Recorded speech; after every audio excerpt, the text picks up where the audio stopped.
Good afternoon.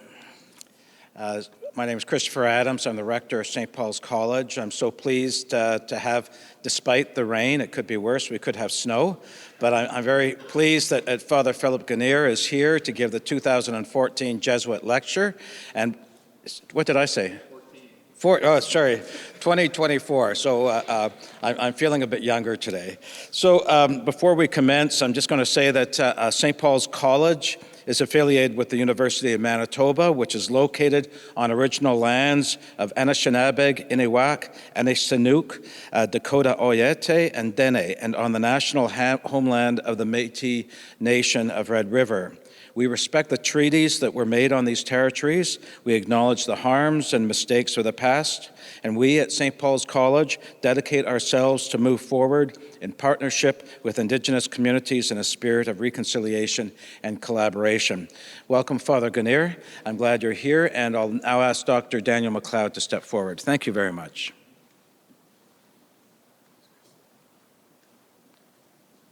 Hi, everyone. My name is Daniel MacLeod. I'm the director of the Jesuit Center of Catholic Studies here at St. Paul's College at the University of Manitoba.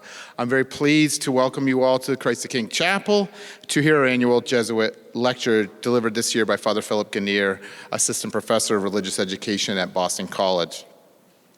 The Jesuit Center for Catholic Studies is a teaching and research center dedicated to the examination of the culture, history, and intellectual tradition of Catholicism. For most of its existence, the Jesuit Center was operated by members of the Society of Jesus, the Jesuits, an order of Catholic priests established in the first half of the 16th century by its smart and creative founder, St. Ignatius of Loyola, who was in many ways a genius in the field of understanding people. And our Jesuit Center was established in 1989 by Father David Kramer, S.J., who directed it for several decades until he left in 2014. And after that, Father Jeff Burwell, the current provincial of the Jesuits of Canada, ran our center. And I have been the director of the Jesuit Center since 2017. We are now coming to the end of the 35th year of existence for the Jesuit Center for Catholic Studies, of our work in research and teaching and service to the scholarly and larger communities. 35 years is a long time for a center like ours to exist on a public, secular campus, so we continue to be very proud of the work the Jesuit Center does.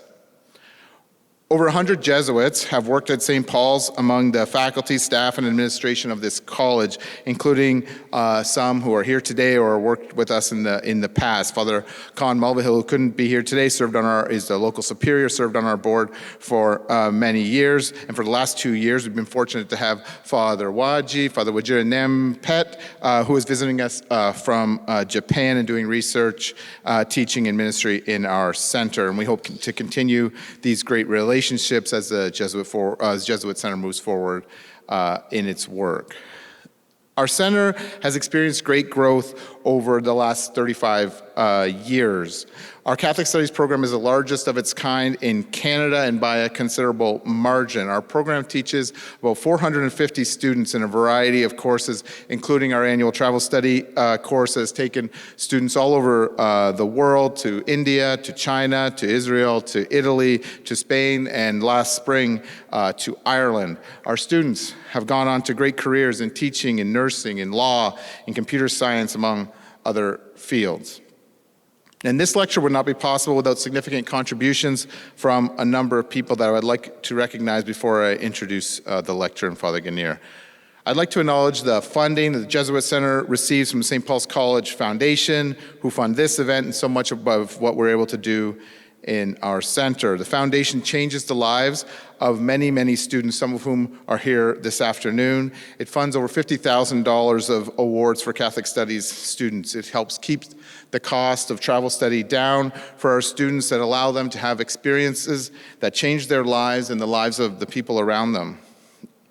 It funds our highly successful series of lectures. It stimulates research. It stimulates inquiry. In addition, the University of Manitoba's Jesuit agreement with St. Paul's makes a significant annual contribution to our center, most importantly, paying the salaries of its faculty, great idea. And allowing us to teach and do research in a variety of fields. And I'd like to recognize my colleagues who are here, Dr. Bacola, Dr. Caligiuri, Dr. Penner, for their support of our center and for all the good work they do. So about 7 hours ago, we didn't think we were going to have this lecture because the whole campus was locked down and various emails were threatening us. And anyway, we emerged from that due to all the kind work of everybody at the college. Every single staff member at the college came down to my office today and offered their help in any way that they could. So to everybody at St. Paul's, thank you very much for all your work all the time. The Jesuit lecture was established as one of the ways in which we might recognize the ongoing contribution of the Jesuits to the intellectual life of St. Paul's, to the University of Manitoba, and to the world. Previous lectures have seen Jesuits share their ideas about pilgrimage, about loneliness, about archaeology, among other topics. And the diversity of these lectures speaks to the diversity of the Jesuit enterprise and the order's commitment to engaging with the world as a force for the common good. It also speaks to St. Ignatius' long-standing desire for each of us to know ourselves a little bit better so that we can confront the big questions or decisions in our lives more expertly. In 1877, that wonderful Jesuit poet Gerard Manley Hopkins talked about these quests as their desires to kind of find what he called the deep down things. And I think what Hopkins was talking about was our kind of longing to find beauty and goodness in changing and troubled environments. And so what better way for us to do this than within the world of music? So to discuss music today with us is Father Phillip Ganir, who comes to us from Boston College, but was raised in Honolulu, Hawaii, which, as many of you know, is far away from Winnipeg. He holds a degree from the University of Hawaii, from Notre Dame, and a PhD from Catholic University of America. He is a priest in the Jesuits US West Province. He has published in the Journal of Religious Education, in the International Journal of Evangelization and Catechetics, and has worked as assistant professor or assistant producer to the University of Notre Dame's production and recording of Dante's Divine Comedy, which was funded by the Mellon Foundation. His research examines the intersection of theology, music, and education, and demonstrates the important connections between how we learn, how we pray, and how we feel in both historical and modern contexts. Father Ganir's research is a fine example of how music retains such an important place as a conduit to God. And in 2019 address, our Jesuit Pope, Pope Francis, called sacred music, quote, a privileged tool for approaching the transcendent because it allows Catholic rituals to be endowed with the nobility of art. So Father Ganir's lecture will show us how this is true, and he will teach us how Jesuits collaborated with indigenous people in both the past and the present to bring music to ears and hearts and spirits. So please join me in welcoming Father Ganir to St. Paul's College.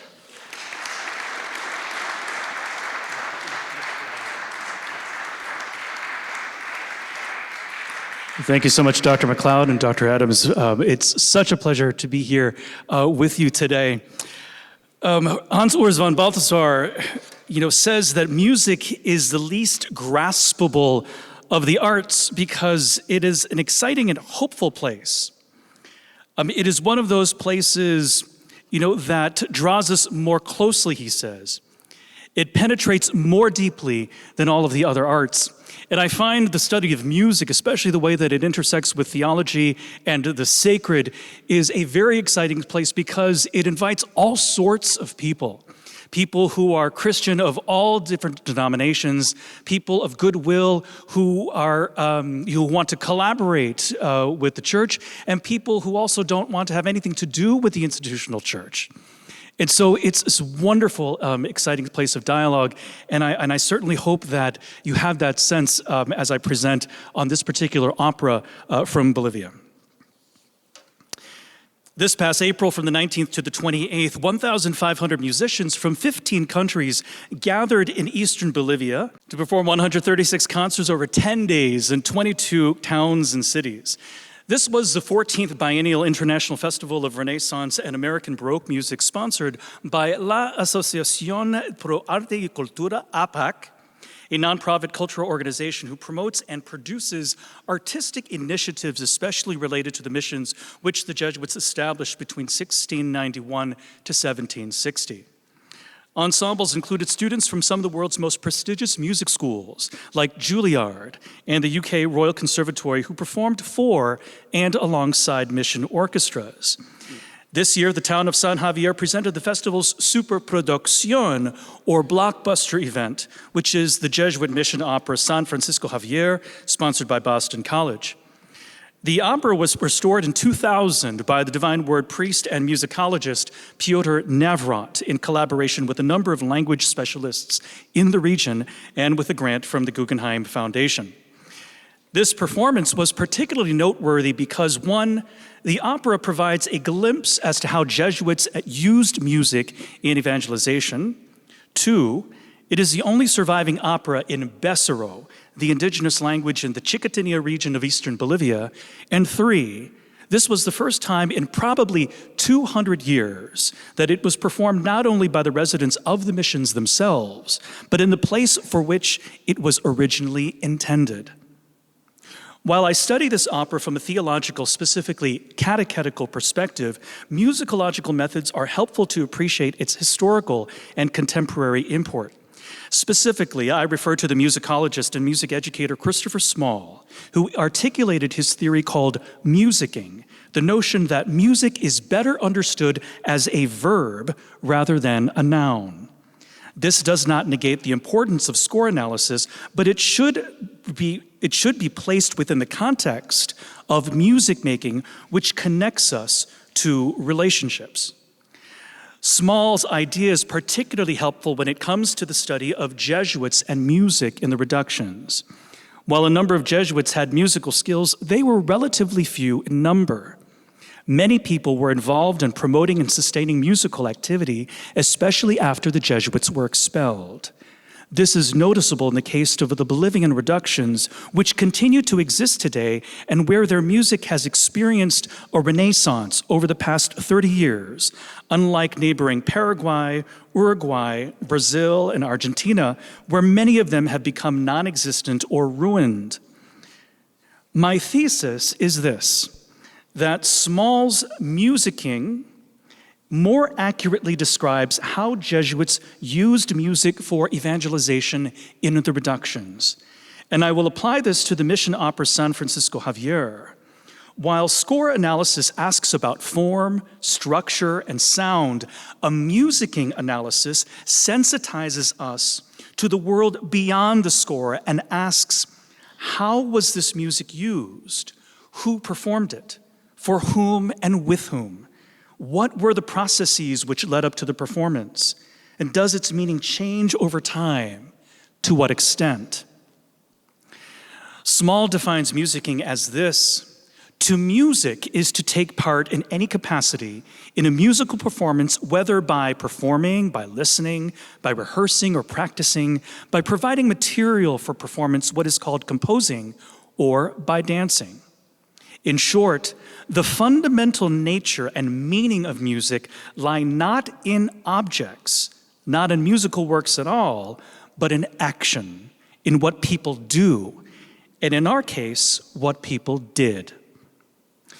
By drawing our attention to the process of performing, Small challenges the foundational idea that musical immanent meaning resides uniquely in objects and that relegating performance to a subordinate status impoverishes music. This presupposition produces four related corollaries which Small challenges. The first, the performance does not play a part in the process of creating. It is simply the medium by which the intention of the composer communicates his or her intention to the listener. Small argues that this attitude can lead to an exclusivist logic, that those who are musically literate have access to music, when this is not the case, when so much of the world's music are not expressed through scores, and that how a musician plays a piece of music also determines how it's received. Second, musical performance is generally regarded as a one-way system of communication, running from composer to individual listener to the medium of the performer. The danger in this assumption is that listeners do not have anything to bring to the conversation, nor shape musical listening. Interaction between performer and the score is non-existent. 3, the performance of a piece of music cannot exceed the quality of a work, or put differently, a poorly composed piece of music cannot yield a good performance. To this, Small vehemently rejects the idea by stating that a superior performer has the ability to turn even the most mundane piece of music into works of art, and even has the capacity to improve upon it. 4, each musical work is autonomous, that it exists without a necessary reference to any occasion, any ritual, or any set of religious, political, or social beliefs. While a musical composition communicates its own meaning, untethering the piece from its own context will also diminishes its creative power because it loses its efficacy. We will still ask, for what and for whom was this piece composed? To place music into the realm of activity frees music itself from methodological approaches which concentrate so much on its objectivity that it forgets music's social nature. This is not to diminish the role of the score, which is important, but it is not the only locus for meaning. Thus, to apply Small's method to this opera and the Jesuit enterprise is to gain a far richer understanding than the music itself. Some geographical notes. This paper focuses on the opera in the Chiquitos region of Bolivia, which was historically part of the province of Paraguay. It is the first of the missions of what is modern Bolivia, established in 1691 and which still exists to this day. The Chiquitos reductions were the last group of missions the Jesuits established before their suppression from Spanish territories in 1767. Modern-day Bolivia, the Chiquitanos comprise one of 36 government-recognized groups. Some key dates. The left hand of the slide provides the major dates for St. Ignatius, as well as the formal beginning of the Society of Jesus. The dates on the right hand outline major moments in evangelization history through Spain and Portugal. You can see that well before the founding of the Society of Jesus, there had already been a flourishing of missionary activity, though the nascent Jesuit order soon sends its own and establishes missions before Ignatius dies in 1556. You will notice that I have included the founding of the Collegium Germanicum in Rome in 1552 because, musically speaking, the Germanicum served as an important center for music for the early Jesuits, often employing some of the most talented musicians of its time, including Giacomo Carissimi.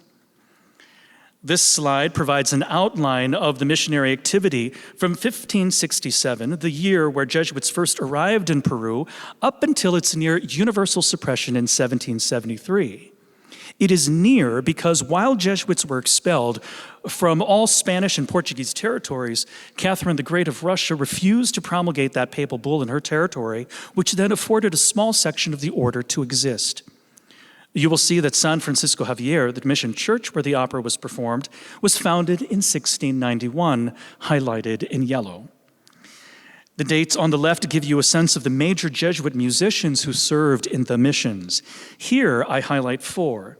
Anton Sepp from Tyrol, Florian Pauka of Poland, Martin Schmidt of Switzerland, and Domenico Zippoli of Italy.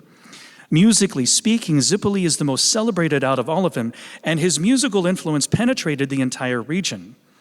Ironically, even though he volunteered for the missions and completed part of his scholastic training in Argentina, he died of mysterious causes before his ordination and without having set foot in the missions themselves. While there is no name affixed to the opera, if there had been a Jesuit collaborator, it would have likely been Martin Schmidt of Switzerland, who was also instrumental in building churches in the Chiquito region. And as you will see, after the formal expulsion of the Jesuits, he managed to return home back to Switzerland and died in 1772. Just a note about the historiography of Jesuits in music. When it comes to this theme of Jesuits and music, an inherent tension emerges from the Jesuit practice of the divine office. Since Jesuits are not obliged to say the office in common, historical studies have often downplayed musical activity in their accounts. However, scholars in the late 20th century challenged this idea, especially through the work of Jesuits Thomas Cully, C.J. McNaspy, John O'Malley, and T. Frank Kennedy. They provided a critical nuance. While Ignatius may have been anti-choir, it did not necessarily mean that Ignatius was anti-music. In fact, pre-suppression Jesuits have not only incorporated music in its way of proceeding, its modo de proceder, but have been great advocates and practitioners of music in relation to education and evangelization, especially in the reductions. This idea was popularized in Ronald Hoffe's critically acclaimed 1986 film, The Mission. While Hoffe's account reflects the socioeconomic tensions which led to the order's expulsion, Hoffe's final scene features a surviving Guarani girl who retrieves a violin awash on the riverbank and carries it into a boat where she and other children leave for a new settlement. That chapter in mission history ended, but somehow music would endure in their future. However, most didn't know what this music sounded like. In fact, Ennio Morricone, the film's composer, had to make educated guesses in order to reflect that encounter by blending Western musical forms with indigenous sounds into what has become an enduring soundtrack. On the historiography of the music archives, Samuel Claro was the first scholar who became acquainted with mission repertoire as early as the 1960s, and providentially for us, around the time of the filming of The Mission in the 1980s, elders started sharing their scores with musicologists. Among them include Boston College Jesuit T. Frank Kennedy and Divine Word priest Piotr Navrot, who over the course of 30 years would become an important scholar in the restoration, publication, and promotion of this music, more than 12,000 pages, which is now collected in two major archives, San Ignacio Mojos, which is right at the bottom there in Beni, and Concepcion Cathedral in Chiquitos, where this opera comes from. Before seeing the Mojos manuscripts, Navrot called, pictured right here on the left, his encounter with the local elders. Quote, "For 3 hours, they questioned me about my faith, my religion," Navrot explains. This complete reversal of roles, he reflects, also points to the significance of music in their lives. He continues, "It was like the ark for the Jews. No matter where they moved, they took this sacred music. For them, this music is not just sound and harmony. This is the history of their sacred salvation," unquote. Some reasons why they shared this music was because the paper was deteriorating and that the music was becoming more cultural valuable. It had to be collected in order to protect it from thieves. With the score itself. While musicking draws our attention to performance and the dynamics surrounding performance, Small's theory does not diminish the importance of score analysis. It is still a critical part of anchoring a dialogue for meaning-making. In that spirit, we now turn to a survey of the restored score, which this slide summarizes. You will notice that it begins with a spoken prologue by a character named Messenger, who will also appear at the end along with the narrator. The opera begins with an instrumental overture, followed by a series of dialogues and arios by San Ignacio and San Xavier. You will notice that I have provided the English translation to the Chiquitano titles. And textually, you will notice that these saints sing of praise and unity of God. While it lacks a dramatic plot, the opera still tells an important story. An angel announces what God has revealed to Francis Xavier. Then the ensuing 8 pairs of dialogues and arias between Francis Xavier and Ignatius Loyola elaborate on God's goodness and providence, akin to how David praised God in the Psalms. This following slide provides the order of numbers, but I have highlighted their key and time signatures. The green font indicates the general feel listed in the score in Italian, the yellow font, the aria's key signature, and the pink font, the aria's time signature. With the exception of the overture marked with an andante or walking feel, the majority of the opera's arias are marked allegro, reflecting the joy which the saint sings about in their texts. The musical style is simple, keys are major, and it is meant to reinforce basic catechetical themes such as God's providence and the importance of fidelity.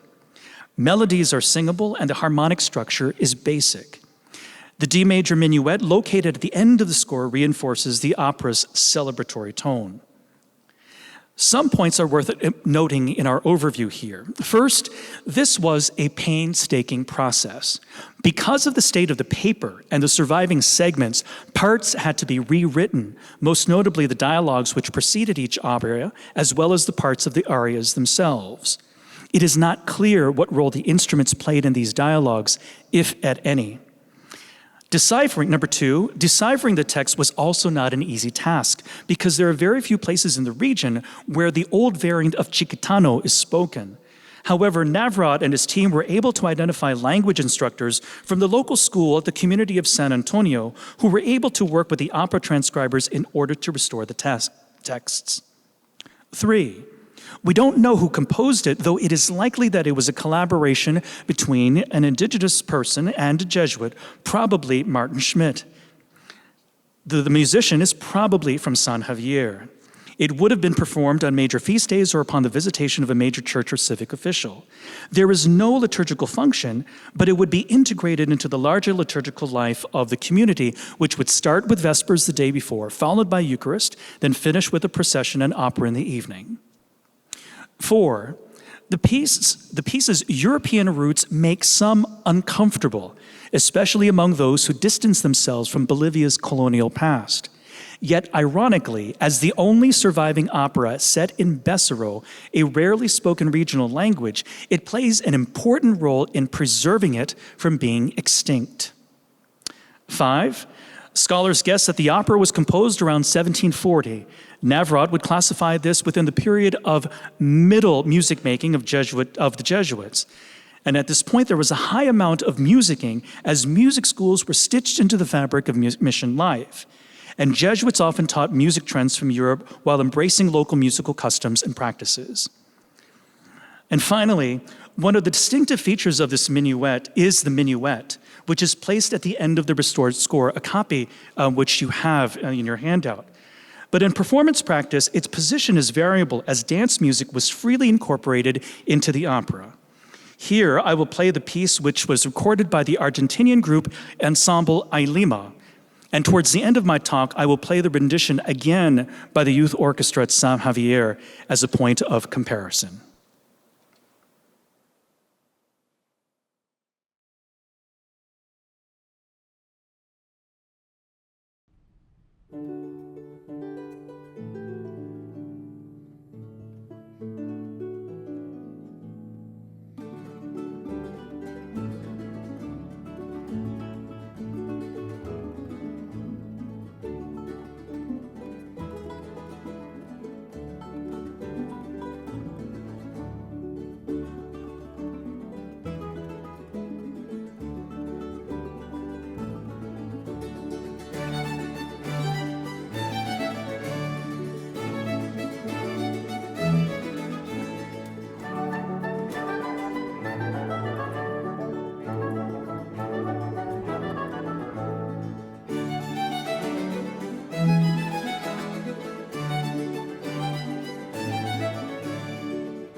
That's actually the beginning of the opera, sorry, which you can find on YouTube. Here we go. Right over there we go. Okay. Right. Sources continually reinforce the idea that music was active and influential in reduction life. From an annual letter to Rome in 1731, it states, quote, "A permanent feature in this town is that it is especially pleasant has been the vocal and instrumental music with orchestra, the solemnity of the Mass, as well as theatrical functions in the afternoon. As long as there is music, they spend hours on end listening to the orchestra in ecstasy. And as long as there is accompaniment to the choral music, they exist with great fervor at the sacred functions," unquote. Here you have a sense of San Xavier, an aerial shot, the interior, the altar facade, in preparation for the show. This is the inner courtyard, which is still functioning. So the priests, I believe now Franciscans, are living right there to the left. Bell tower. Probably the most distinctive feature of how Jesuits used music was their practice of appointing lay maestro di cappella. This was an unusual practice since the position was usually held by a cleric, and unlike other religious orders, Jesuits did not aspire to that position. Instead, they recruited, named, and contracted local musicians because they had to. Given the type of work that they were required to do, to be a music teacher was just one of their responsibilities. Tyrole's Jesuit Antonio Sepp, who worked in the Paraguay Reductions for 42 years, wrote that besides being a priest, he learned how to be a, quote, cook, merchant, food distributor, doctor, nurse, builder, brickmaker, carpenter, baker, miller, keymaker, blacksmith, gardener, painter, and choir director, unquote. Collaborating with a constellation of lay musicians and instrument builders was a necessary part of reduction life. More importantly, Jesuit missionaries cultivated a sense of esteem and respect for the maestro. Thus, naming the maestro was a necessary and important task. To be maestro was to be recognized as a major town leader. It required official nomination renewed yearly, and before receiving the baton, the Jesuit used that as an opportunity to instruct him about his obligations, which included training cantors, preparing music for liturgies, catechesis, prayers, social events, the copying of music, and being an upstanding moral leader in the mission. Typically, the maestro would need to meet with students twice daily, in the morning for musical lessons and in the afternoon to prepare for the next feast. The maestro also had to copy and disseminate music, a task that required a level of discipline and attention to detail. As Nafrod argues, the discipline imposed by the maestro reflected a profound respect for the sacredness of liturgical music. When the Jesuits were expelled, an inventory was conducted out of all the liturgical items and musical instruments in the former Jesuit reductions, as this slide summarizes.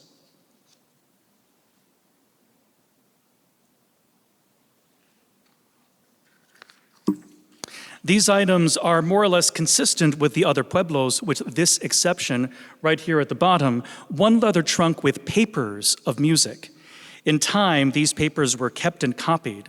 Some of these papers endured, some deteriorated, and eventually this music was kept by the indigenous people and later became the subject of scholarly inquiry and restoration. Interestingly, when these papers were discovered, none were found in San Xavier, but in other churches in the region, namely San Miguel and Santa Ana. The diversity and number of musical instruments show that there was an active engagement of musical activity in all of the missions. That is, as Navrat would suggest, a culture which could be compared to and comfortably compete with many of the centers of music of its time, such as, for example, the major cathedrals of the region and even Europe. We could also assume that highly skilled teachers and instrument makers were required in order to devote the necessary type of attention to meeting the musical requirements for the liturgies as well as the performance associated with the Eucharist. We also have reason to assume that the opera was performed even after the Jesuit suppression based on the writings of French naturalists Alcides de Borgny and Mortiz Bach, a German who served as secretary to the provincial governor. They visited the Mojos and Chiquitos region and have testified to the legacy not only of the music, but also of the music making, and even to the detail of clothing, which would serve as a point of inspiration for this year's premiere. Now to modern day musicking. Since the opera was composed or restored in 2000, it has been performed several times, which includes a CD by the Argentinian conductor Gabriel Garrido, which you just listened to, and is easily accessible online. For the Chiquitanos in the San Javier mission, they found the festival an important opportunity to reclaim the work for themselves through the sponsorship of Boston College. For San Javier, to produce the opera is to stimulate civic life and to promote tourism to the region's first Jesuit mission. It also provides cultural value, as it not only provided an opportunity to reconnect with Bessero, but also a chance to rediscover and restore native instruments. These include the sanana, the yorosoma, and an array of percussion instruments like the bombo and the paechecheri right on the right-hand side. Choreographers incorporated native dances like the chobena and dancers imitating los yaretuses, their native birds, which lead processions. The opera renews a theological vision refracted through musicking. Percy Áñez, right here on the left, the APAC's president, insists that while the music reflects Jesuit evangelization efforts from the 17th and 18th centuries, the scores are not museum pieces divorced from its people. The order's 80-year legacy still has important lessons to teach contemporary audiences. Áñez explains, the people have integrated this repertoire into their own cultural identities, for the encounter between Jesuits and the local Indians modeled a, quote, culture of love based on God and expressed through the Catholic Christian tradition, unquote. In a private moment minutes before the premiere, Áñez offered words of encouragement to these teenagers. Reflecting on the memory of his father who introduced him to mission music as a boy, as well as his desire to pass on the same legacy to his own children, Áñez invited the ensemble to imagine God as an encouraging father as they sing, quote, God loves this music. We are making him happy. He is on his feet applauding, unquote. For Áñez, committing to this music refracted through the Chiquitano culture helps us performers and listeners become attuned to the way that God helps us. Áñez continues, quote, because music leads us to beauty, and discovering beauty takes us to discover truth, to caress the truth, and the truth takes us to fullness. And fullness is one of the most adorable and most unique and sublime feelings that a human being can experience. There is no father, and I understand this as a father myself, who does not enjoy seeing his children living fully. And knowing that God, seeing us strive for fullness as a community, helps us go on, unquote. To finish, I will play this minuet once again from San Javier. Boston College owns the rights to the recording, but it's not readily available just yet. So in the meantime, you can see my hand recording since I was at the premiere. But before that, you can just see a few of the images from that world premiere. These are the musical numbers, and this is where the Bolivians changed right here in pink. That's what they added. And then they changed the dance and moved the dance. And then they just switch a few arias around. A rehearsal, the dance themselves during the performance. Okay.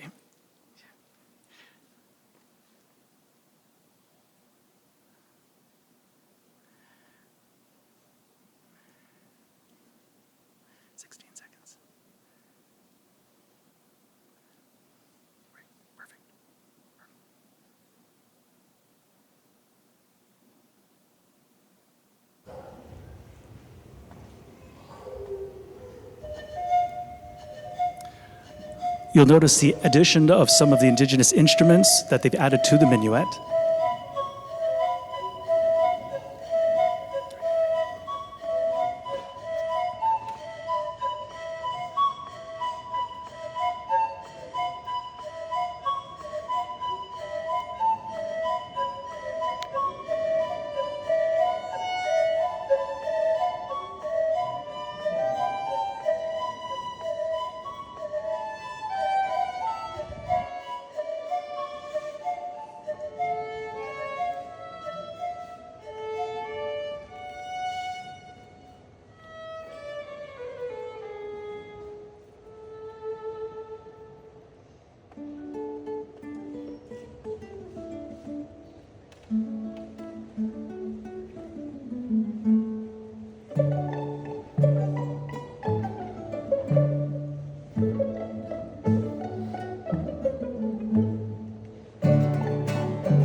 Before the second video, I'm just going to show these particular slides here of the Los Yaretuses. So one distinctive feature of this particular performance is with the Los Yaretuses, the ostrich birds, which was used as a way to, initially before pre-Jesuit contact, these were the deities, but with Jesuit contact, this became a way for Jesuits to invite and to ask the Chiquitanos to help to use the Yaretuses as a way to lead people to church, and this is precisely what happened in this particular performance.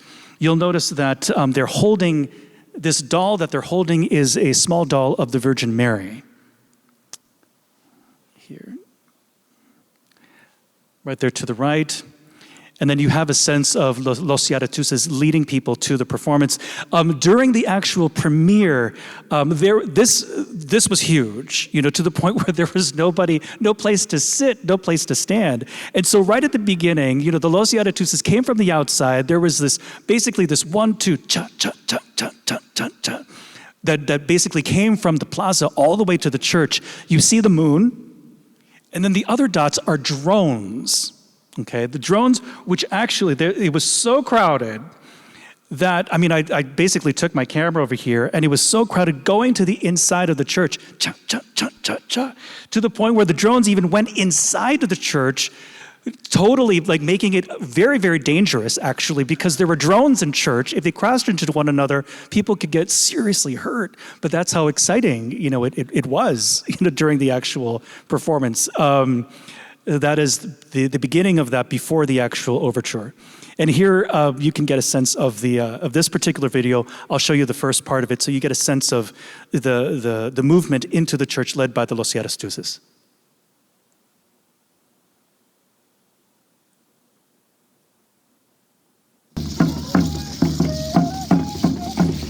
This performance was a day later at the cathedral, so it's not as packed as the San Xavier performance, but you definitely get a sense of what that movement was like.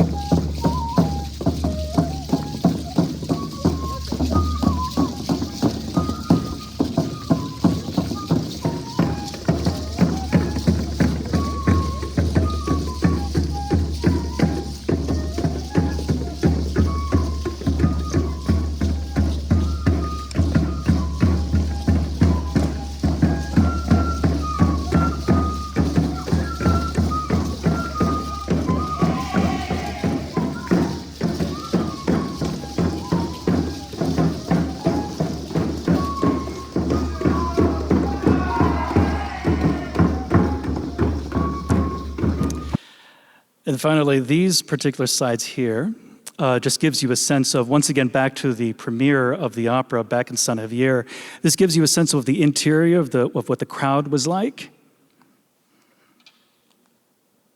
The mayor on the right-hand side giving his own congratulations on behalf of the pueblo.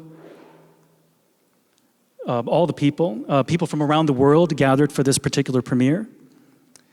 And outside, the mayor leads more festivities and dancing. With the parish priest on the left-hand side, the mayor on the right, and with the children.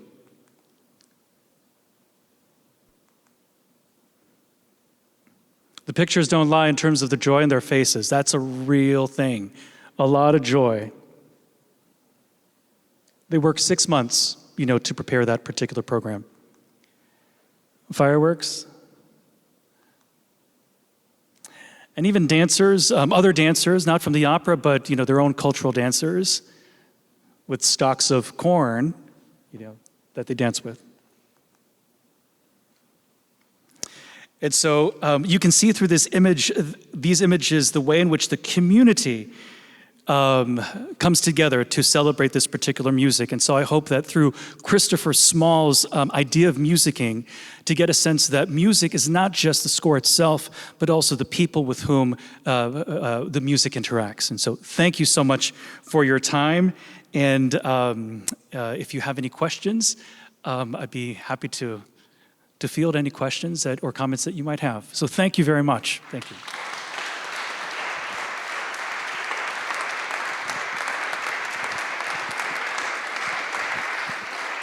Thank you, Father Ganir. It's fantastic. We all learned a lot. Questions from anybody?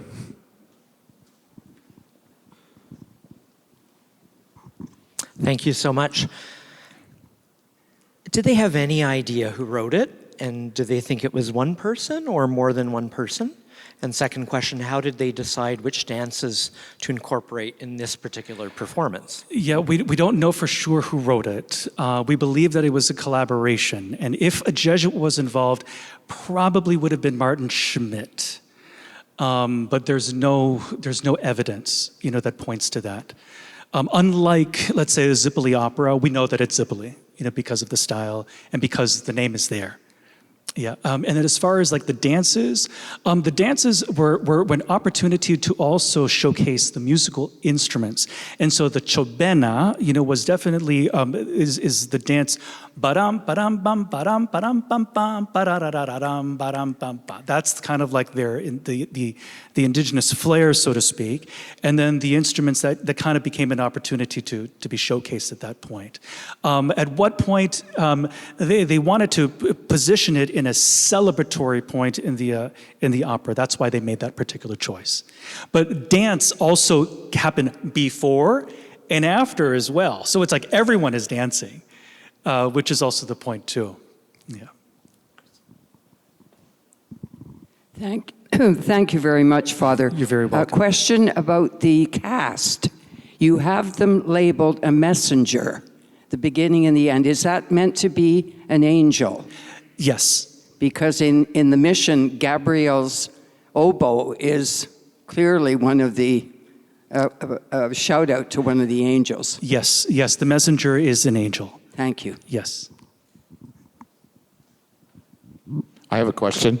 I wonder about what you think about the holistic nature of it, like the dancing and the movement and the sound and the making of the instruments and how that might kind of apply to this idea of the application of the senses that you see in the Jesuits and how they're trying to do this kind of holistic holistic approach, as opposed to, like you say, the relationship maybe between musicking as a musicological idea and the application of the senses that you see in the exercise. Yes. Thank you. I think that is. I think where I think some aspects of theology is going is it's trying to take the incarnation a bit more seriously in this regard. When it comes to and Jesuits, I think Jesuits have a love-hate relationship with the music. In one sense, because, and I say this as a Jesuit, I take full responsibility here. Okay, so one thing to have Jesuits, when it comes to liturgy, we kind of we're not Benedictines. We just come in, do the liturgy, get out. right? We don't have a whole lot of time for music for our own Jesuit liturgies. However, when it comes to music with the people with whom we work, our colleagues, the people with whom we serve, yes, by all means, let's pull out all the stops.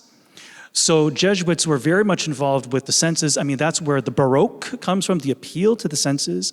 I also think, too, that we have a love-hate relationship with music, too, because we love the music. We love to be swayed by the emotions, but there's a little bit of St. Augustine in there, too. We'll feel a little guilty, kind of like how Augustine did in the Confessions.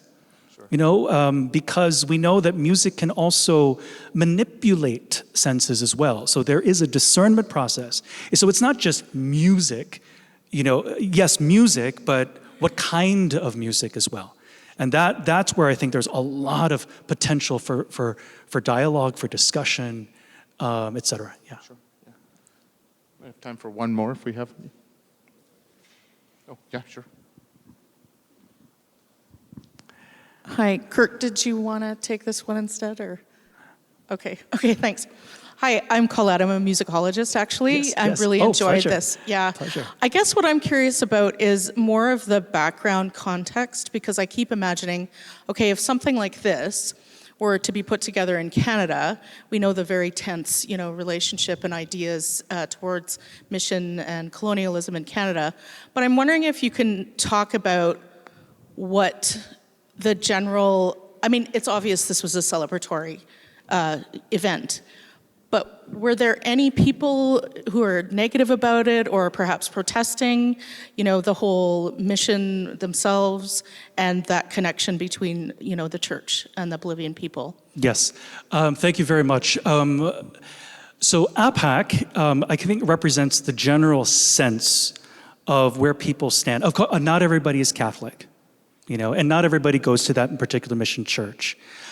When it comes to, which is very interesting with this particular genre of music, because it's singular, people have kind of rallied around this particular opera as a type of identity, regardless of where they stand in terms of faith. So there are a number of people who are not religious by any means. You know, most people in this particular pueblo are. And this is the parish orchestra. In terms of, but in other parts of Bolivia, you know, there is this sense of, because of Evo Morales, there's this sense of, you know, he wants to decolonize everything. The irony, though, is even under Evo Morales' government, they paid for this, partly, for this opera. So it's this, there's no easy, clear, distinct way of like, okay, this is Christian, therefore we need to categorically reject this. Not yes and no, yes and no. In this part of Bolivia, yes, this is, I mean, I simply just record what people say, you know, and what they tell me, you know, and so this is what you're getting an authentic, I think, expression of this. Even though it is particular to this festival, but yeah, there are other movements, but not nearly as it kind of pales in comparison to this. Other parts of Bolivia, this is different. I'm talking about the Chiquitos, lowlands Bolivia. Yeah, this is different. So I'm making a very clear distinction here. So I just had a question. You said that earlier, like listening to music would give, like being swayed by music can make someone feel guilty or like some guilty conscience. Can you like emphasize on that? Yes, and so it's basically this idea that comes from, you know, even the Greeks, you know, that there are certain types of music that can kind of sway the heart more towards a type of, you know, towards peace. You know, then there are other types of music that can kind of throw you off kilter. The church would talk about the devil's tone, you know, the tritone, you know, and so a lot of early church music would work to avoid that tritone. So, for example, the tritone would be, what was that? Leonard Bernstein's Maria. Maria, Maria, ma-bum. That tone, you know, that particular interval, the tritone was something that was very much avoided, you know, because that would kind of throw you off kilter. sacred music these days doesn't ascribe to those categories necessarily, but there was a time where the church was pretty strict about that. In this particular genre of music, they're pretty consonant. So you're going to get consonant types. You're not going to get it's that type of dissonant types of intervals there. I mean, it's pretty harmonious, if you will. Well, if you could join me one more time. Actually, across the hallway, we'll have a reception over there where you could probably talk to Father Ganir in more detail. But please join me in thanking him one more time for making the trip, for surviving the day. Thank you very much. Oh, yes, my pleasure. Awesome. Excellent. Yeah.